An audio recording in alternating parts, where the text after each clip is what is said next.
رسول الكريم الرؤوف الرحيم أما بعد أعوذ بالله من الشيطان الرجيم بسم الله الرحمن الرحيم محمد رسول الله والذين معه أشداء على الكفار رحماء تراهم ركعا سجدا. صدق الله مولانا العظیم. ایک مرتبہ آواز بلند درود پاک پڑھ لیجیے. اللہم صلی علی سیدنا دائمۃ بدوام ملک اللہ.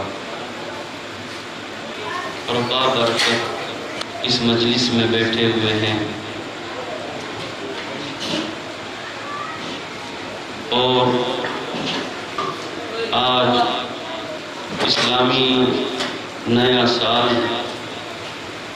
اور اس کا آغاز شروع ہو چکا ہے، اور میں اللہ تعالیٰ کا شکر ادا کرتا ہوں کہ اس نے آپ کی اور ہماری یہ ملاقات عطا فرمائی، اور آپ لوگوں نے اتنی بڑی بارگاہ اور ان کی شان کے لیے آپ نے مجھ جیسے ٹوٹے پھوٹے الفاظ میں بولنے والے کو اس لائق سمجھا. اللہ تعالیٰ سے ہم دعا کریں اللہ تعالیٰ ہماری ان مجلسوں کو اپنی بارگاہ میں قبول فرمائے، اور جن جن لوگوں نے اس میں جو بھی حصہ لیا ہے رب تبارک و تعالیٰ کل میدان محشر میں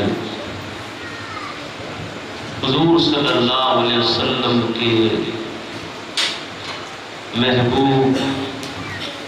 نواسے کے ہاتھوں سے ہمیں اس کا اجر عطا فرمائے. اور اسٹیج پر سادات کرام جلوہ فرما ہے، جس ہستی کا ہم ذکر کرنے بیٹھے ہوئے ہیں انہی کی آل ہے، اور اللہ تبارک و تعالیٰ نے انہیں اونچا مقام عطا فرمایا. اللہ تعالیٰ ان کے صدقے میں ہمارے اعمال بھی اپنی بارگاہ میں قبول فرمائے. اور آج ہماری اس مجلس کا پہلا دن ہے، اور پہلی تاریخ ہے، اور اسلامی اگلا سال ہے. میں مبارکباد پیش کرتا ہوں کہ انہوں نے یہ مجلس پاک سجائی، اور سب کو میں اپنی ماؤں بہنوں کو، بزرگوں کو، جوانوں کو، بچوں کو، سب کو سلام کہتا ہوں. السلام علیکم. اللہ تعالیٰ ہمیں ایسی وباؤں سے، ایسی دشمن کی چالوں سے اللہ تعالیٰ ہمیں محفوظ فرمائے، تمام امت مسلمہ کو محفوظ فرمائے، تمام مسلمانوں کو محفوظ فرمائے. ایسے حالات پیدا ہو گئے کہ ہماری مسجدوں کے اندر بھی جانے پر پابندی لگا دی گئی، جبکہ ہونا تو یہ چاہیے کہ جب کوئی مشکل آ پڑے، کوئی آفت آ پڑے، اس لیے کہ اسلامی حکومت تو نہیں، اور جہاں اسلامی حکومت ہے بھی تو وہاں پر بھی وہ ایمان نہیں. ورنہ جب بندے پر مصیبت آتی ہے، پریشانی آتی ہے، تو وہ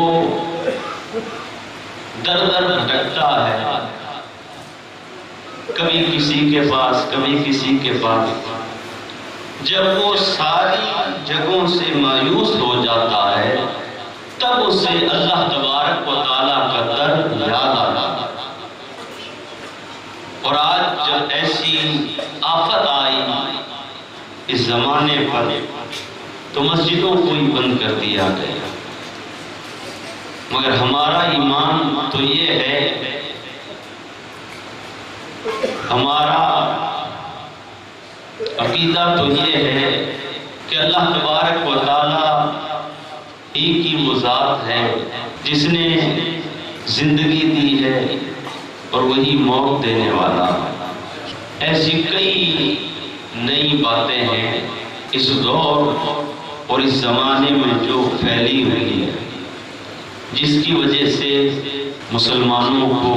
عالم اسلام کو نقصان دیا جا رہا ہے، ہمارے ایمان کے ساتھ میں کھیلا جا رہا ہے۔ مگر جو اللہ تبارک و تعالیٰ کے سچے بندے ہیں، وہ لوگ کسی بھی چیز سے گھبرایا نہیں کرتے، ڈرا نہیں کرتے، اس لیے کہ ان کا ایمان ہے، ان کے دلوں کے اندر ایسی محبت ہے، ایسی چاہت ہے کہ کتنی بھی بڑی پریشانی آ جائے، مصیبت آ جائے تو وہ اس چیز پر صبر کرتے ہیں، ایسا صبر کرتے ہیں، اس قدر وہ لوگ اپنے مولا کی طرف متوجہ ہو جاتے ہیں، اپنے دامن کو پھیلا لیتے ہیں اور رب تبارک و تعالیٰ کی بارگاہ میں عرض کرتے ہیں کہ مولا یہ جو مصیبت آئی ہے، تکلیف آئی ہے، میں صرف اس بیماری کی بات نہیں کر رہا ہوں، آج ہر گھر میں ہر انسان کو یہ لگتا ہے کہ سب سے زیادہ میں پریشان ہوں، کہ بھئی میں پریشان ہوں، میرے اوپر اتنی مصیبت ہے، پریشانی ہے۔ مگر جو بندہ اس آفت اور مصیبت، کوئی بھی گھر کے اندر تکلیف ہو، بیماری ہو، کچھ بھی ہو، مگر جو سچا مومن ہے وہ اس مصیبت پر بھی، اس پریشانی پر بھی اللہ تعالیٰ کا شکر ادا کرتا ہے۔ مگر ہم لوگ اپنی زبان سے شکوہ کر بیٹھتے ہیں، اور یہ شکوہ ہماری زبان سے کیوں نکلتا ہے؟ اس لیے کہ ہم ایمان میں کمزور ہیں۔ مگر جو لوگ ایمان کے پکے ہیں وہ لوگ تو اس مصیبت پر، اس پریشانی پر اپنے مولا کا شکر ادا کرتے ہیں اور رب تبارک و تعالیٰ کی بارگاہ میں عرض کرتے ہیں کہ مولا تو مجھے جس حال میں رکھے میں اسی حال میں راضی ہوں۔ جیسا کہ اور ہمارے سرکار نے فرمایا کہ تم پر اگر کوئی پریشانی، مصیبت آئے تو تم میرے غموں کو، میرے دکھوں کو یاد کر لیا، تب تمہیں پتا چلے گا کہ تم پر جو مصیبت آئی ہے، پریشانی آئی ہے، وہ میرے غموں کے سامنے، وہ میرے دکھوں کے سامنے کچھ بھی نہیں ہے۔ ہمارے سرکار نے کتنی تکلیفیں اٹھائی، ہمارے سرکار کو کفار مکہ نے کیسے کیسے ستایا، آپ کے غلاموں کو کیسے پریشان کیا گیا، کس قدر آپ کو ستایا گیا، مگر ہمارے سرکار حضور صلی اللہ تعالی علیہ وآلہ وسلم نے اپنا کام بند نہیں کیا، بلکہ آپ وہ کام کرتے رہے اور اس قدر آپ نے کام کیا کہ آج پوری دنیا کے اندر اسلام کی شمع روشن، چاروں طرف اسلام پھیلا ہوا۔ اور اس کے بعد صحابہ کرام کا دور آیا، صحابہ کرام نے کیا کیا؟ انہوں نے کام اسلام کو پھیلانے کا کیا، اسلام کو آگے پہنچانے کا کیا، اور اس کے بعد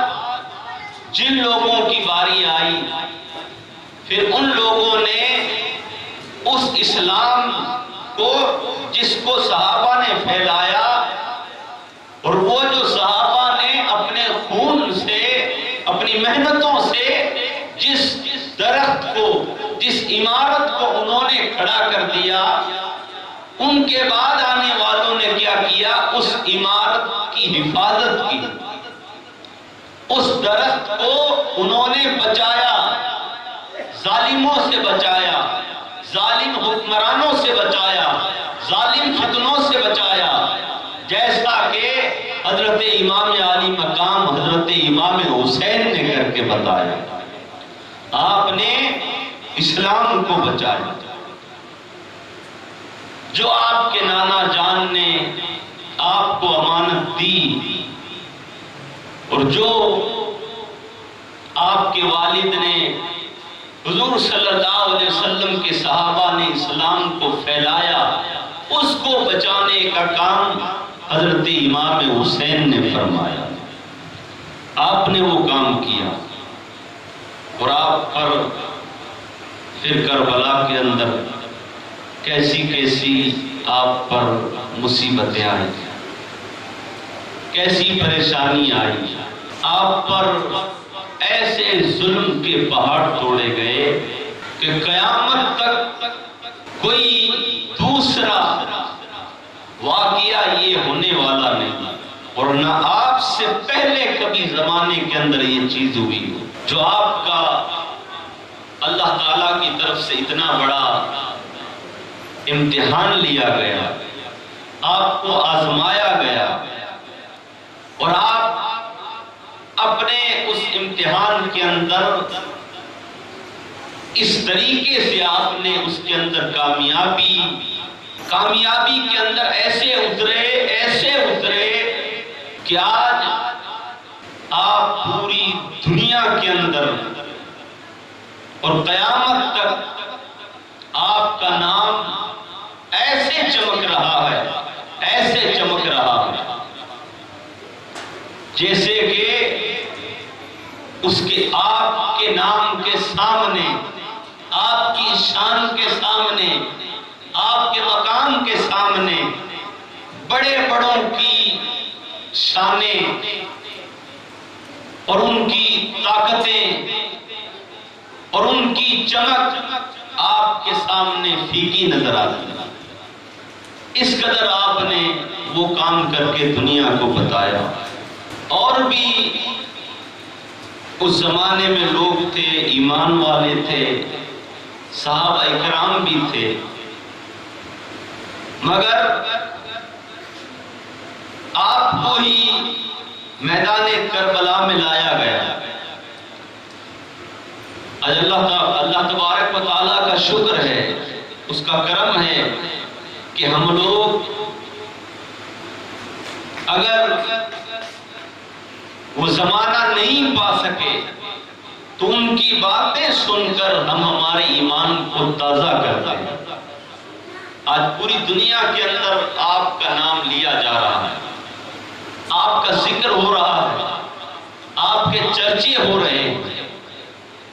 پوری دنیا آپ کو یاد کر رہی ہے۔ کیوں؟ اس لیے کہ یہ جو دین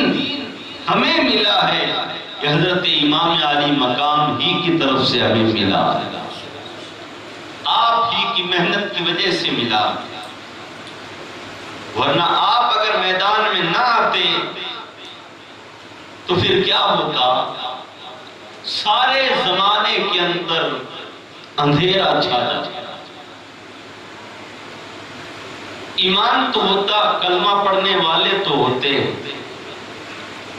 مگر اس کے ساتھ ساتھ نہ جانے کون سی ایسی بری چیزیں ہوتی، جو بری چیزیں یزید نے اپنے دور میں پھیلا دی، مگر آپ نے ان تمام چیزوں کو مٹا دیا۔ آپ کو اپنا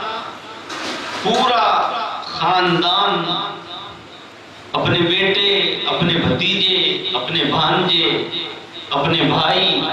سب کو دین اور اسلام کی خاطر قربان کر دیا۔ آج ہم لوگ بھی مسلمان ہیں، آج ہمیں بھی رب تبارک و تعالیٰ نے ایمان دیا ہے، اور ہم پر بھی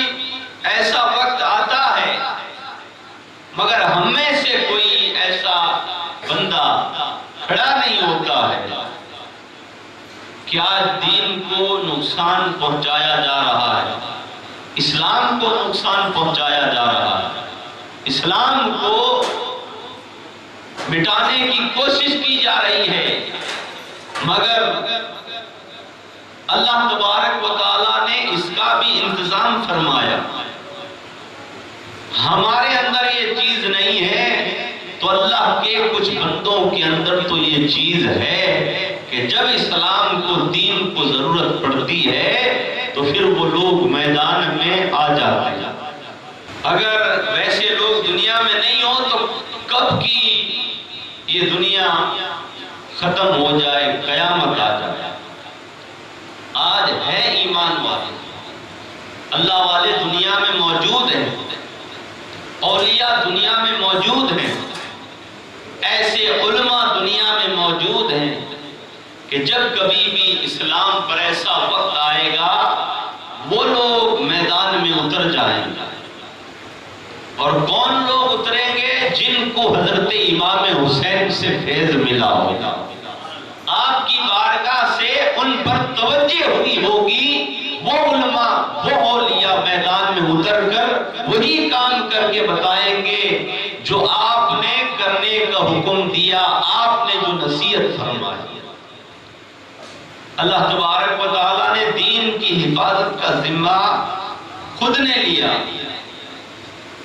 اپنے بندوں پر نہیں چھوڑا، کہا کہ تمہیں اس کا کام کرنا ہے۔ قرآن کی حفاظت کا بھی ذمہ اللہ تعالیٰ نے خود نے لیا، ہم جیسے لوگوں کو نہیں دیا۔ اور آج ہم کر بھی کیا سکتے ہیں؟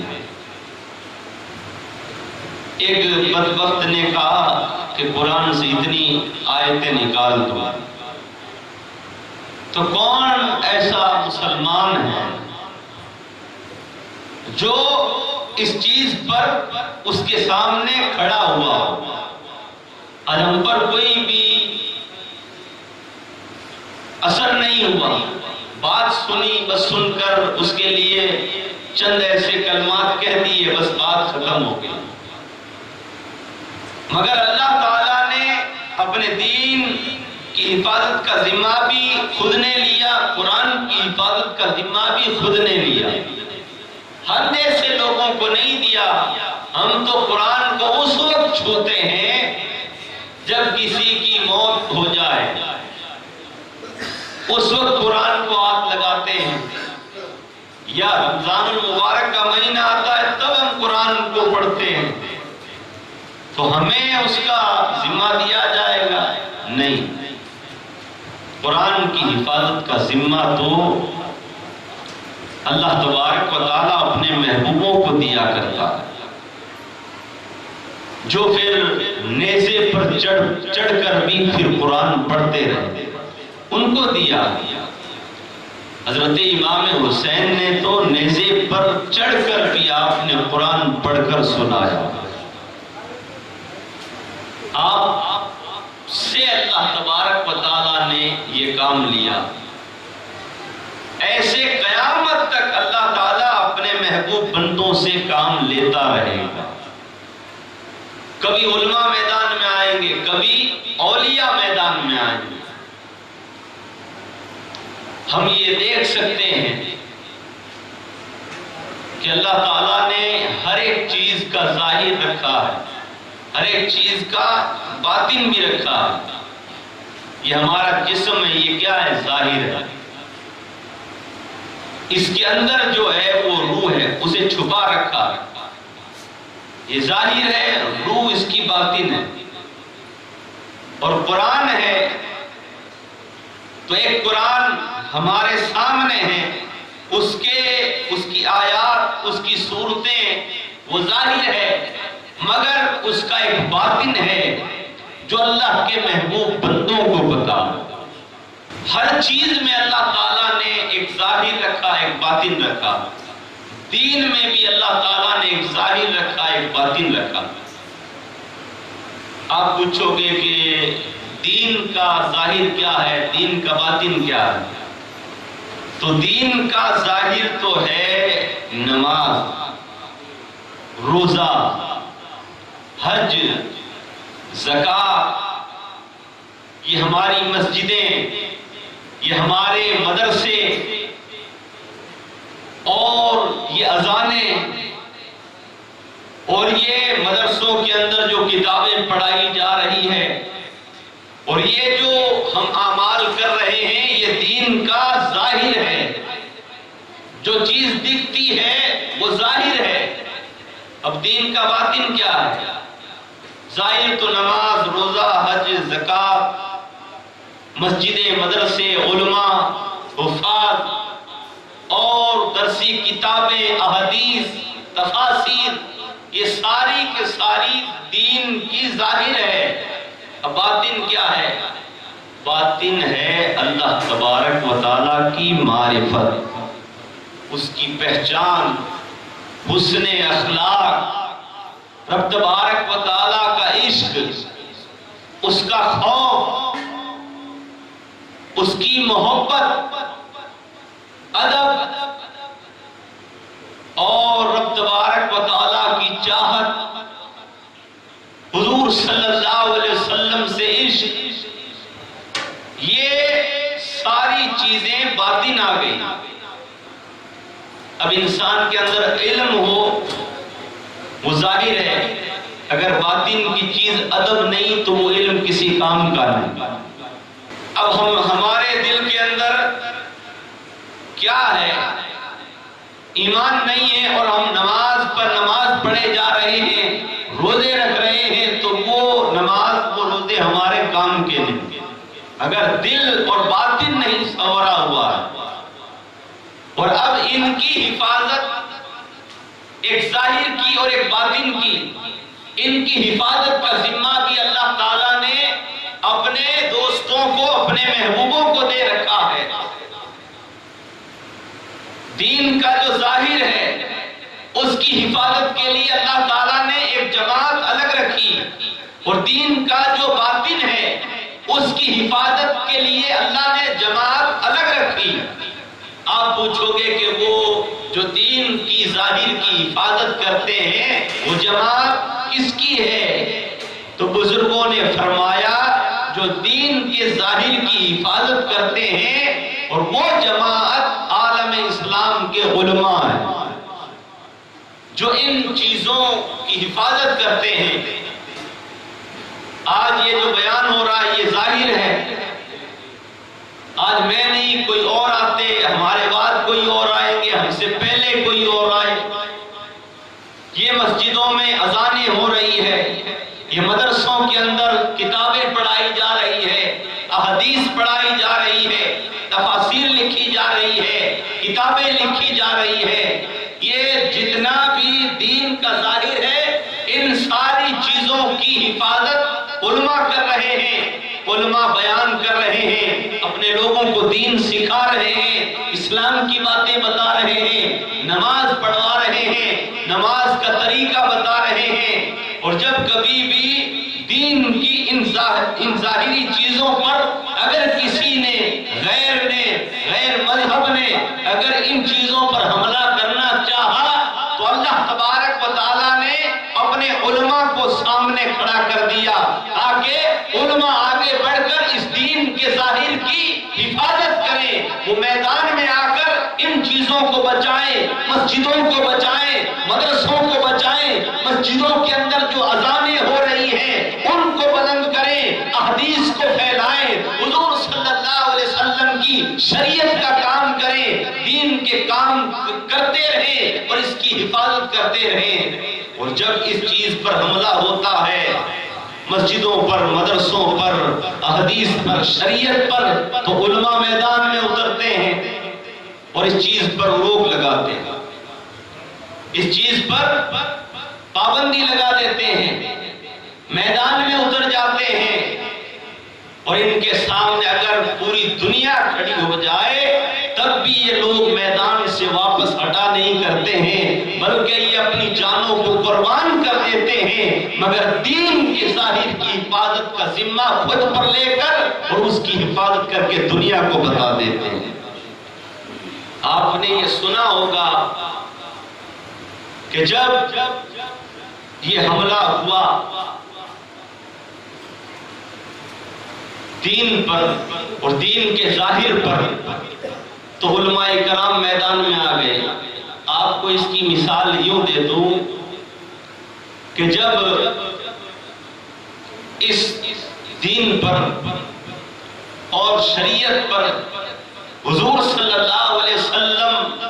آپ کی طرف جب لوگوں نے انگلیاں اٹھائی، آپ کی طرف ایسی ایسی نازیبا کلمات کہے اور ایسی ایسی باتیں فتنہ پھیلانے کی جب کوشش کی اور دین کے اندر شریعت کے اندر بگاڑ پیدا کرنے کی جب کوشش کی گئی اس ہندوستان کے اندر، تو رب تبارک و تعالیٰ نے بریلی کی سرزمین پر امام احمد رضا کو کھڑا کر دیا۔ تو اعلیٰ حضرت میدان میں آ گئے، اور بھی تو علماء تھے ہندوستان میں، اور بھی تو کر سکتے تھے۔ آپ نے سنا نہیں کہ کس قدر ہمارے اعلیٰ حضرت نے دین کے ظاہر کا آپ نے وہ ذمہ لیا نہیں، بلکہ اللہ تعالیٰ نے آپ کو دیا اور آپ میدان میں اترے۔ جن لوگوں نے سرکار کی طرف انگلیاں اٹھائی، کہا کہ حضور صلی اللہ علیہ وسلم کو دیوار کے پیچھے کا علم نہیں ہے،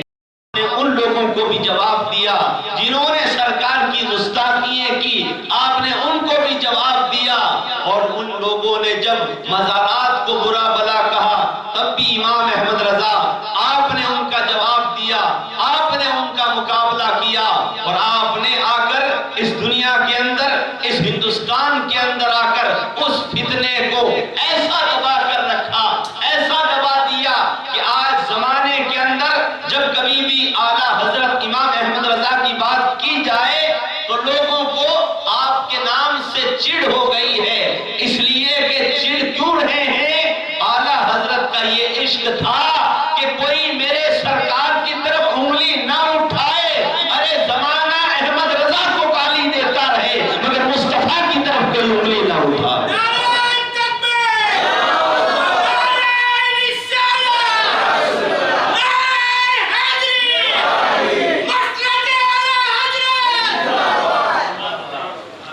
مجھے برا بلا کہتے رہے مگر ہمارے سرکار کی طرف کوئی انگلی نہ اٹھا۔ آج سارے غیر جو بدعقیدہ لوگ ہیں وہ اعلیٰ حضرت کے نام سے چڑھتے ہیں۔ چڑھ کیوں رہے ہو؟ اس لیے کہ آپ ان کے سامنے آ کر کھڑے ہو گئے۔ کلاریہ شریف کے اندر جو بزرگ ہیں ان کا نام کیا؟ شاہ شیرازی۔ وہ آپ کو پتا ہے کہ جب آپ احادیث پڑھا رہے تھے اپنے طلبہ کو، اور حدیث پاک بھی وہ چل رہی تھی، سرکار کے علم غیب پر حدیث چل رہی تھی، تو آپ پڑھاتے پڑھاتے اچانک سے آپ پر اداسی چھا گئی، آپ کے آنکھوں سے آنسو جھلکنے لگے، تو آپ کے طلبہ خاموش ہو گئے، کہا کہ حضرت کو کیا ہو گیا؟ پھر تھوڑی دیر ہوئی، ان بزرگ نے آسمان کی طرف دیکھا، پھر واپس گردن جھکائی، اور جب واپس سر اٹھایا تو ان کا چہرہ اب گلاب کے پھول کی طرح کھلا ہوا تھا۔ اب وہ مسکرانے لگے تو ان کے طلبہ نے پوچھ لیا، حضور کیا بات ہوئی کہ آپ پہلے اداس ہوئے، آنکھوں میں آنسو آ گئے، اور پھر آپ نے آسمان کی طرف دیکھا، نیچے دیکھا، اور اب آپ واپس مسکرانے لگے، کیا بات ہوئی؟ تب آپ نے کہا کہ میں جب یہ حدیث تمہیں پڑھا رہا تھا تو میرے دل پر یہ الہام ہوا، مجھے یہ اللہ تعالیٰ کی طرف سے بتایا گیا کہ جہاں پر تم حضور صلی اللہ علیہ وسلم کے علم غیب کی باتیں کر رہے ہو، یہیں پر ایک ایسا فتنہ اٹھے گا جو حضور صلی اللہ علیہ وسلم کے علم غیب پر انگلی اٹھائے گا، سرکار کے علم غیب کا انکار کرے گا، تو میں اداس ہو گیا اور میں رب تبارک و تعالیٰ کی طرف متوجہ ہوا، اللہ تعالیٰ کی طرف دعا کے لیے میں نے اپنے دل سے دعا کی کہ مولا یہ کیا ہوگا، مگر پھر میرے دل پر یہ القا ہوا، الہام ہوا، کہا کہ تم اپنے دل کو اداس نہ کرو، رب تبارک و تعالیٰ جب ایسا فتنہ اٹھے گا، رب تبارک و تعالیٰ ہندوستان کی دھرتی پر، بریلی کی سرزمین پر، رب تبارک و تعالیٰ امام احمد رضا کو پیدا فرما دے گا کہ وہ تنہا اس فتنے کا مقابلہ کرے گا، اور وہ سرکار صلی اللہ علیہ وسلم کے علم غیب پر احادیث کے انبار لگا دے گا اور وہ اس سے مقابلہ کرے گا۔ تو میں واپس خوش ہو گیا۔ تو میں بتا یہ رہا تھا کہ جب ان چیزوں پر، احادیث پر،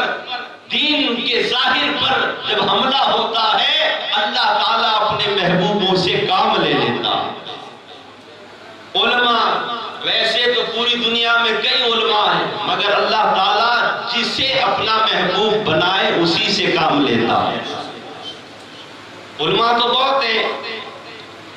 اور قرآن مجید میں بھی اللہ تعالیٰ نے وہ جو آیت ہے نا، یا ایھا الذین آمنوا اتقوا اللہ وکونوا مع الصادقین، اے ایمان والو اللہ سے ڈرو اور سچوں کے ساتھ ہو جاؤ۔ اللہ تبارک و تعالیٰ تو جانتا ہے، تو اللہ تعالیٰ نے یہاں فرمایا کہ اے ایمان والو اللہ سے ڈرو اور سچوں کے ساتھ ہو جاؤ، یوں نہیں کہا کہ علماء کے ساتھ ہو جاؤ، علماء کے ساتھ ہو جاؤ یوں نہیں فرمایا، کیونکہ اللہ تبارک و تعالیٰ جانتا ہے کہ علماء بھی کچھ ایسے ہیں جو دونوں طرف ٹانگ رکھتے ہیں، کبھی کچھ کہتے ہیں کبھی کچھ کہتے ہیں، اس لیے اللہ نے فرمایا سچوں کے ساتھ ہو جاؤ۔ اب سچے کون ہیں؟ سچا وہی ہے جو اللہ تبارک و تعالیٰ سے ڈرنے والا ہے۔ اب سچوں میں اولیاء بھی ہیں، علماء بھی ہیں، مگر علماء کا نہیں کہا، سچوں کا کہا۔ اور علم میں دیکھا جائے تو غیروں کے پاس میں بھی بہت علم ہے،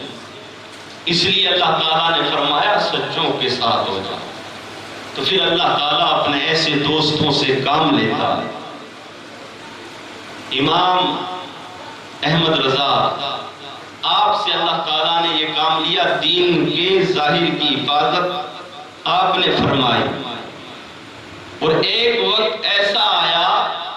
جب علماء بھی باطل کی طرف ہو گئے تھے اور ان کی طرف باتیں کرنے لگے تھے۔ جب ہندوستان کے اندر اکبر بادشاہ، اس کا جب دور تھا اور اس کے پاس میں پورے ہندوستان کی حکومت تھی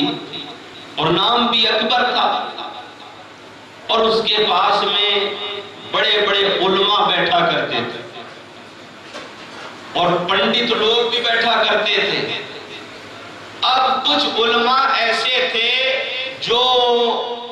دنیا کمانے کے لیے تھے، علم تو بہت تھا،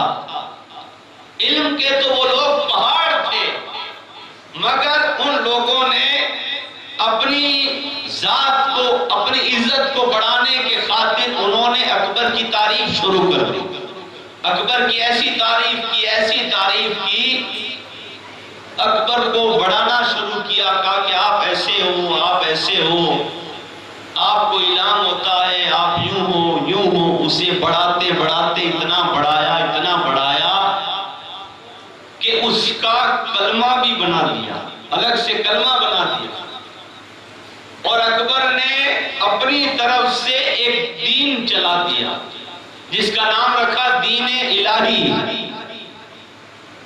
اپنی طرف سے دین چلا دیا، اپنی طرف سے باتیں کہہ دی، کہا کہ مسلمانوں سے کہہ دیا کہ تم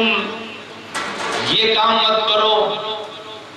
اور غیر مسلموں سے کہہ دیا تم یہ کرو، تم آپس میں بھائی ہو، آپس میں رشتہ کرو، یوں کرو، شراب جائز کہہ دیا،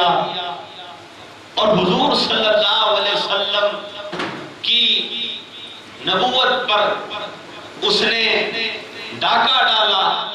خود کو اس نے معاذ اللہ خود کا کلمہ بنا دیا، خود نے ایسی باتیں سن سن کر اپنے ہی علماء سے اس نے یہ کہہ دیا،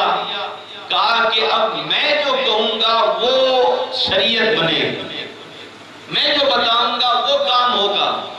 اب جب اکبر بادشاہ کے ساتھ میں علماء بھی ہو گئے، اتنے بڑے بڑے علماء، بتایا گیا کہ اکبر کے پاس میں دو ایسے عالم تھے، دونوں بھائی تھے، ایک کا نام فیضی تھا، تو انہوں نے قرآن کی تفسیر لکھی، تو قرآن کی تفسیر جو لکھی،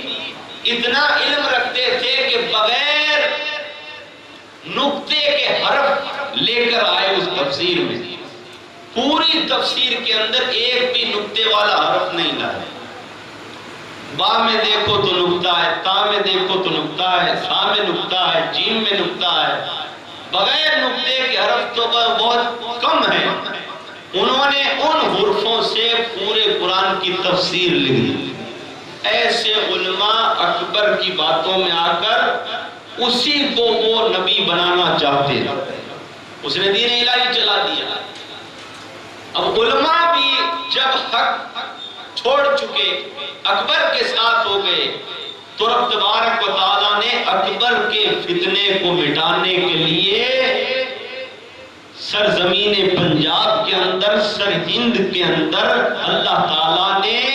امام ربانی مجدد الثانی کو پیدا فرما دیا۔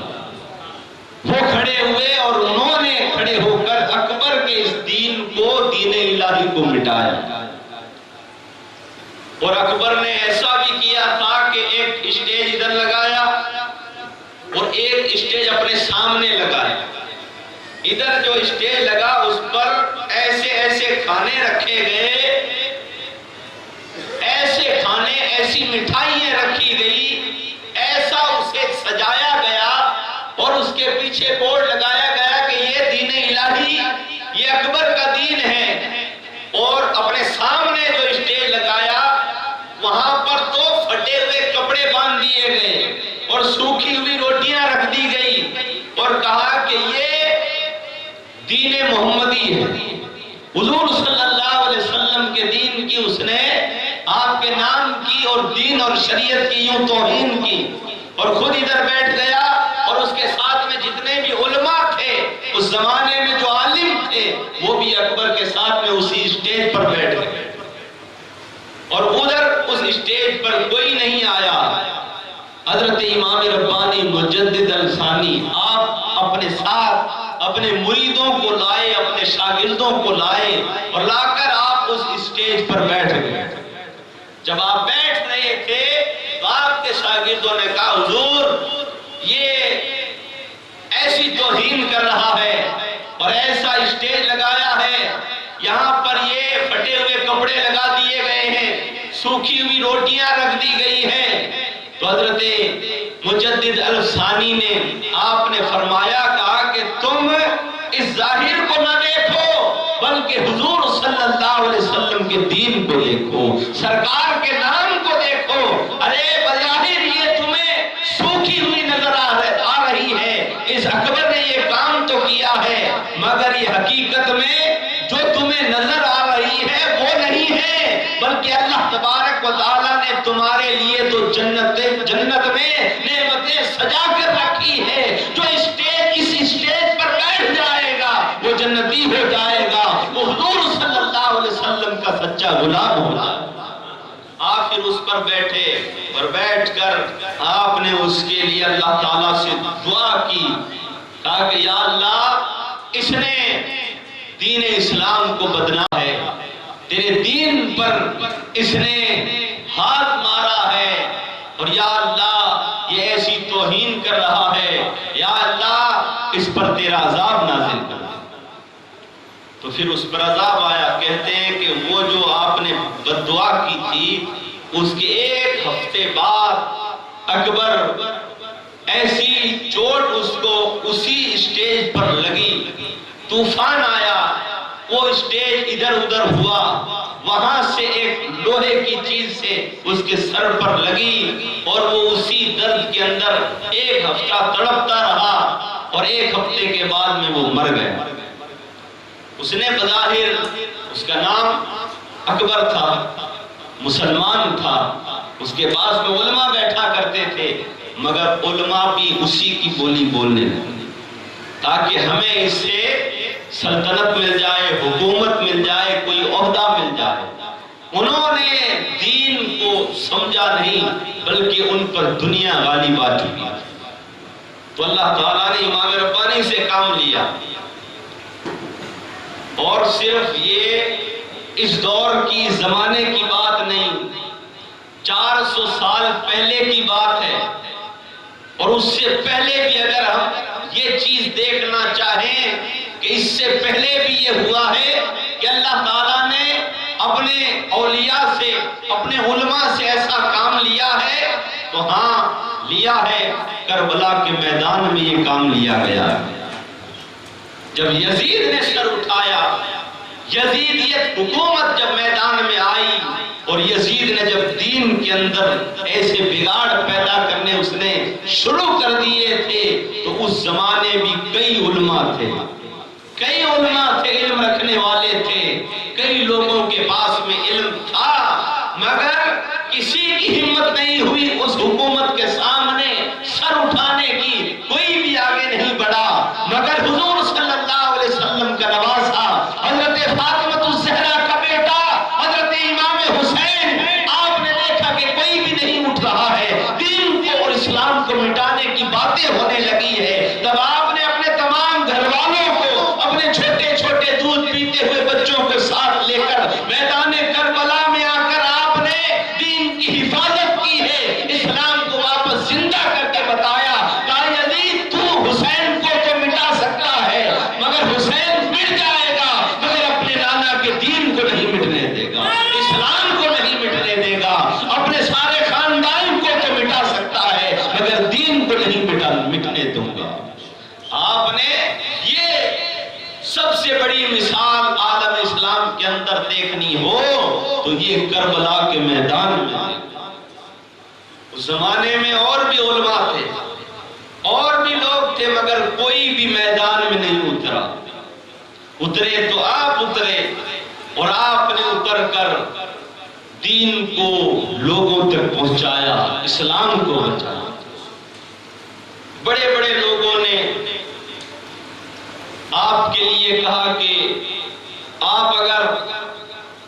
فلاں ملک کی طرف چلے جاتے یا ہمارے ملک میں آ جاتے تو اے حسین تجھے ہم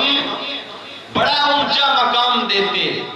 مگر تم نے تمہارے نانا کے دین کو بچانے کی خاطر خود کو قربان کر چکے۔ تو آج ہم حضرات حضرت امام عالی مقام حضرت امام حسین رضی اللہ تعالی عنہ، آپ کی سیرت اور جن جن لوگوں نے دین اور اسلام کی خاطر اپنی قربانیاں دی، ان حضرات کی یاد میں یہاں پر بیٹھے ہوئے ہیں، تاکہ ہمیں پتہ چلے کہ ان لوگوں نے کس قدر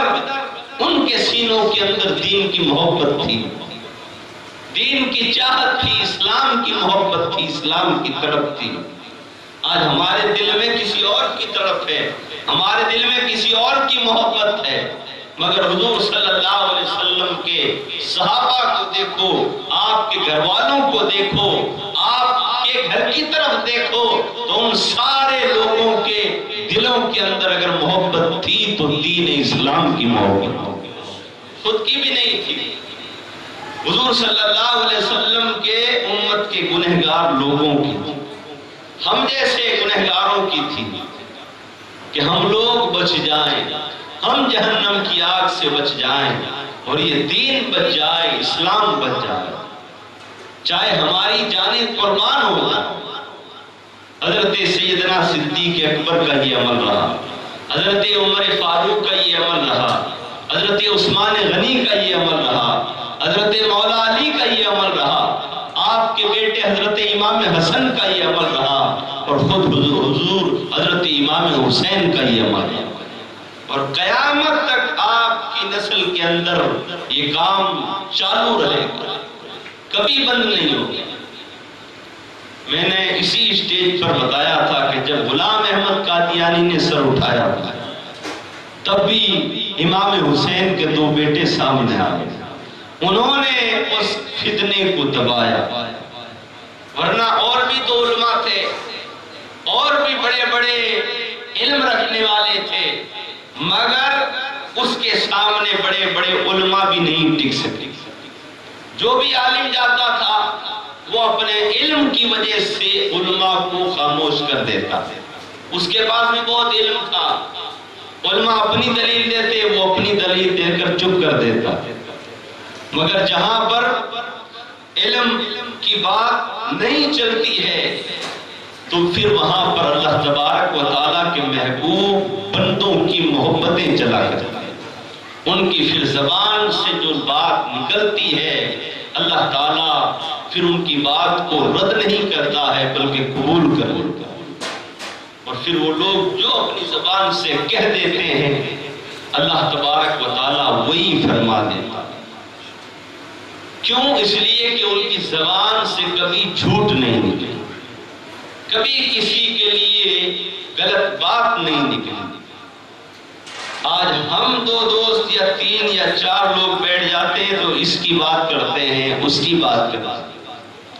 فلاں فلاں کی برائیاں نکالتے ہیں، مگر اللہ والے جب بیٹھتے ہیں تو وہ کہتے ہیں میرے اندر یہ کمی ہے، میرے اندر اس چیز کی کمی ہے، میرے پاس میں یہ چیز نہیں ہے، فلاں بہت اچھا ہے، فلاں بہت نیک ہے، فلاں بہت بڑا عابد ہے، فلاں قرآن سے بہت محبت کرنے والا، مگر ہمارے اندر یہ چیز نہیں۔ اللہ تعالیٰ کا جو لوگ ذکر کرتے ہیں، جن کی زبانیں پاک ہے، وہ لوگ جب اپنی زبان سے کچھ کہہ دیتے ہیں اللہ تعالیٰ انہیں قبول کر لیتا۔ تو میں یہ کہہ رہا تھا کہ اللہ تعالیٰ نے دین کی حفاظت کا ذمہ خود نے لیا، اور قیامت تک یہ سلسلہ یوں ہی چلتا رہے گا۔ ہم جیسے نہیں اٹھ سکتے، اس لیے کہ ہم تو ہمارے ایمان کے خاطر بھی نہیں اٹھ سکتے۔ ابھی رمضان المبارک میں یہ نہیں چلا تھا، عید سے پہلے بیت المقدس کے اندر کیا ہو رہا تھا، مسجد اقصی میں کیا ہو رہا تھا، وہاں کے مسلمانوں کے ساتھ میں کیا ہو رہا تھا۔ مسجد اقصی کے اندر وہ بندوقیں چلائے، وہاں نماز ہو رہی ہے، ابھی روزہ کھلنے والا ہے، ابھی افطار ہونے والا ہے، اس وقت ان یہودیوں نے ان مسلمانوں پر وار کیا، انہیں مارا گیا، ان پر گولیاں چلائی گئی، مگر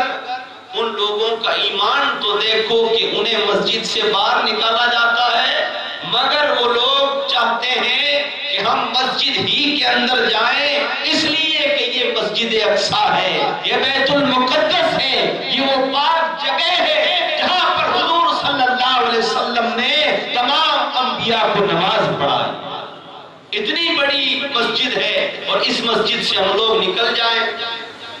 آج کہہ دیا کہ وبا ہے، بیماری ہے، 5 لوگوں سے زیادہ مسجد میں کوئی نہیں آئے،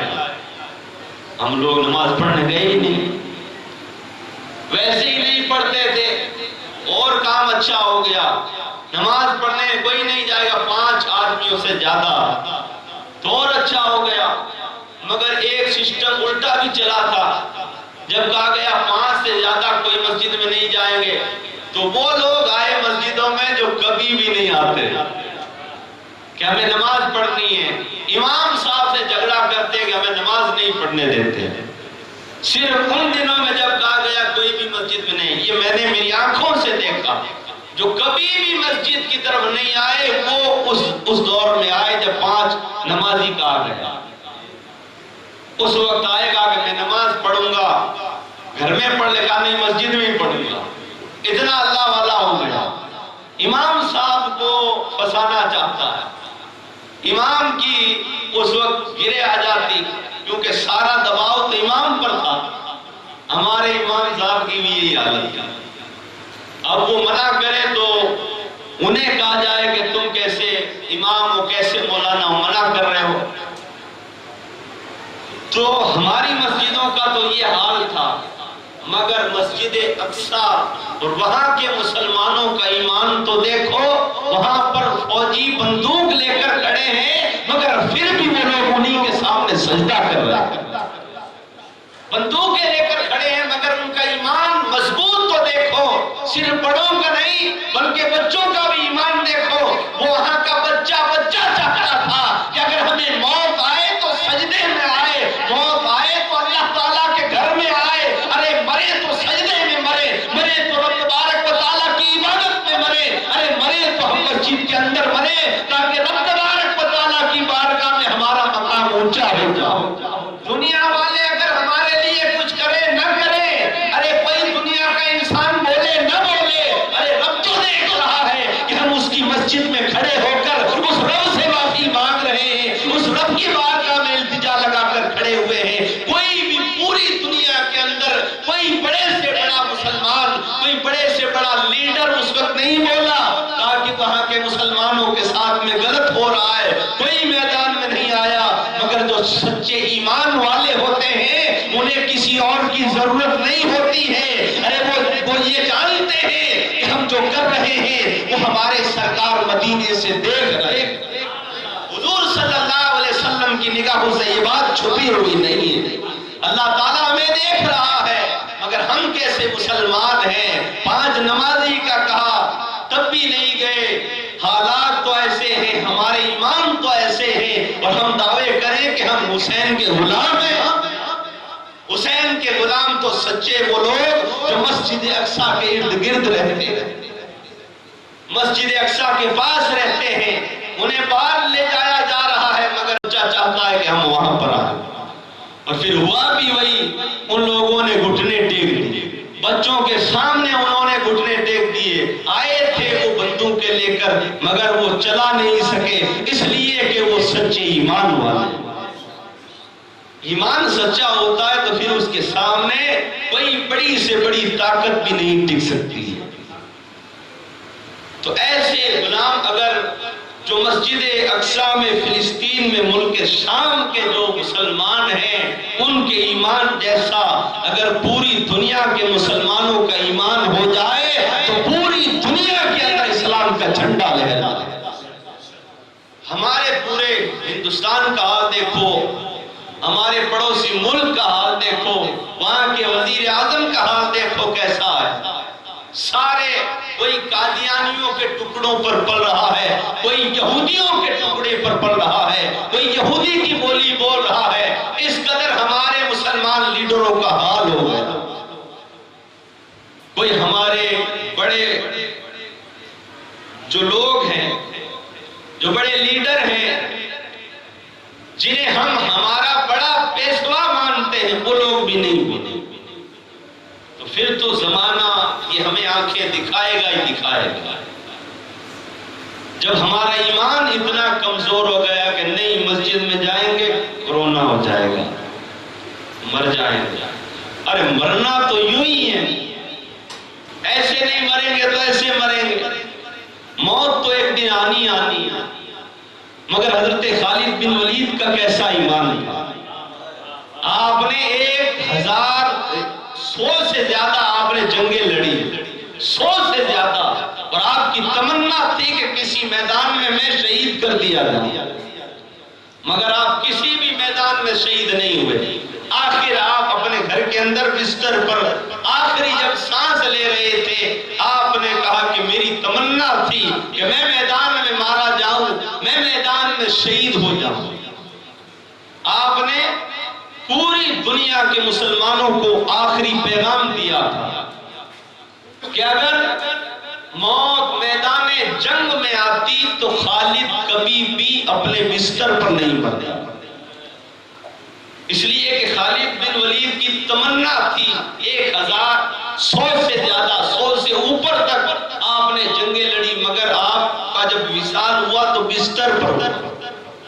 آپ نے کہا کہ میں جو چاہتا تھا، جو میری دعا تھی، جو میری تمنا تھی، وہ پوری نہیں ہوئی۔ آپ اب خود پر افسوس کر رہے تھے۔ آپ کی بیوی نے کہا خالد تم کیا کہہ رہے ہو؟ کہا کہ میری تمنا تھی کہ میں کسی میدان میں مارا جاتا، کسی میدان میں شہید ہو جاتا۔ تو آپ کی بیوی نے کہا خالد ارے جس کو مدینے والے اللہ کی تلوار کہتے، وہ اللہ تعالیٰ کی تلوار کسی میدان میں ٹوٹ ہی نہیں سکتی ہے۔ تو خالد تم کون سے میدان میں قتل کر دیے جا؟ خالد تمہیں کوئی بھی تلوار توڑ نہیں سکتی ہے۔ رب تبارک و تعالیٰ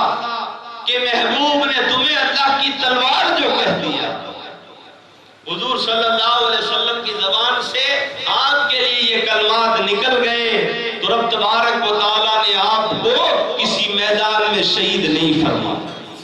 بلکہ آپ اپنے گھر کے اندر، اور آپ کا پورا جسم، تاریخ میں آیا ہے کہ آپ کے جسم کا کوئی بھی حصہ ایسا نہیں تھا جہاں پر کوئی تیر تلوار نہیں لگی ہوئی، پورا آپ کا جسم زخمی تھا، مگر آپ کہیں پر بھی شہید نہیں ہوئے، اس لیے کہ ایمان تھا آپ کا مضبوط، اور ایمان بھی ایسا تھا، حضور صلی اللہ علیہ وسلم سے عشق بھی ایسا تھا، محبت بھی ایسی تھی کہ جب بھی جنگ لڑنے کے لیے جاتے تھے، حضور صلی اللہ علیہ وسلم کا ایک منہ مبارک آپ نے اپنی ٹوپی میں سیل رکھا تھا، اور جب بھی جاتے تھے تو وہ ٹوپی پہن کر جاتے تھے، اور آپ کا ایمان تھا کہ جب یہ ٹوپی میرے سر پر ہوتی ہے اللہ تعالیٰ مجھے فتح عطا فرماتا ہے۔ ایک دن آپ وہ ٹوپی گھر ہی بھول گئے، اور جنگ چل رہی تھی، اور آپ عیسائیوں کو پیچھے دھکیل رہے تھے، مگر عیسائی اور آپ کے اوپر حاوی ہو رہے تھے، مسلمان شہید ہوتے چلے جا رہے تھے، مسلمانوں کے قدم اکھڑتے نظر آ رہے تھے، آپ حیران ہوئے۔ ادھر مدینہ شریف کے اندر حضور صلی اللہ علیہ وسلم کے ایک صحابی کو حضور صلی اللہ علیہ وسلم خود خواب میں تشریف لائے، اور آپ نے انہیں آ کر کہا کہ جاؤ فلاں میدان کے اندر خالد بن ولید دشمنوں کے گھیرے کے اندر آ چکا ہے، جاؤ اس کی مدد اس کے لیے بھیجی جائے۔ اسی وقت وہ صحابی اٹھ کر انہوں نے پورے مدینے کے اندر اعلان فرما دیا کہ خالد بن ولید کو دشمنوں نے گھیر لیا ہے، چلو خالد کی مدد کے لیے چلو۔ تمام صحابہ مدینے کے جوان اپنے ہاتھوں میں تلواریں لے کر دوڑ پڑے۔ جب وہ لشکر خالد بن ولید کے لیے جا رہا تھا، جب وہ لشکر دوڑ رہا تھا، تو اس لشکر کے جو سپاہی جو تھے انہوں نے دیکھا، اور جو سپہ سالار تھے انہوں نے دیکھا کہ ان سے تھوڑی دور پر ایک کوئی اور گھڑ سوار جا رہا ہے، بہت تیزی سے دوڑ رہا ہے۔ انہیں شک ہوا کہ کہیں یہ کوئی جاسوس تو نہیں ہے جو مسلمانوں کی جاسوسی کر رہا ہو، تو انہوں نے اپنے سپاہیوں کو دوڑایا، کہا کہ جاؤ اس کو پکڑ کر لاؤ، وہ کون ہے۔ جب وہ مسلمان وہ سپاہی اس کے پاس گئے تو انہوں نے اس کے حلیے سے دیکھا، اس کا چہرہ تو نقاب پوش تھا، اس کو کوئی پہچان نہیں پایا، مگر جب وہ بولی وہ عورت تھی، انہوں نے پہچان لیا یہ کوئی عورت ہے۔ انہوں نے اس کو باعزت ان کے سامنے لا کر کھڑا کر دیا اور کہا کہ تم کون ہو اور ادھر کیوں جا رہے ہو؟ تم لگتا ہے کہ جاسوس ہو، عیسائیوں کی بھیجی ہوئی ہو۔ تو انہوں نے کہا کہ نہیں، میں عیسائیوں کی بھیجی ہوئی نہیں ہوں، بلکہ میں خالد بن ولید کی بیوی ہوں۔ جب میں نے اعلان سنا کہا کہ خالد بن ولید دشمنوں کے گھیرے کے اندر آ چکا ہے، تو اچانک سے میں اٹھی اور میں نے کہا کہ آج تک کبھی بھی ایسا نہیں ہوا ہے کہ خالد کو دشمنوں نے گھیر لیا ہو، آج تک ایسا نہیں ہوا۔ جب میں نے گھر کے اندر نظر دوڑائی تو مجھے یاد آیا خالد بن ولید اپنی وہ جو ٹوپی پہن کر جایا کرتے تھے، وہ ٹوپی تو یہاں بھول گئے ہیں، اور میں یہ ٹوپی دینے کے لیے انہیں جا رہی ہوں۔ تو ان صحابی نے انہیں اجازت دی کہ جاؤ، جاتی جاتی یہ تو بتاؤ کہ اس ٹوپی کے اندر ہے کیا؟ تو انہوں نے فرمایا خالد بن ولید نے اس کے اندر حضور صلی اللہ علیہ وسلم کا منہ مبارک سیل کر رکھا ہے، اور خالد کا یہ ایمان ہے کہ خالد یہ ٹوپی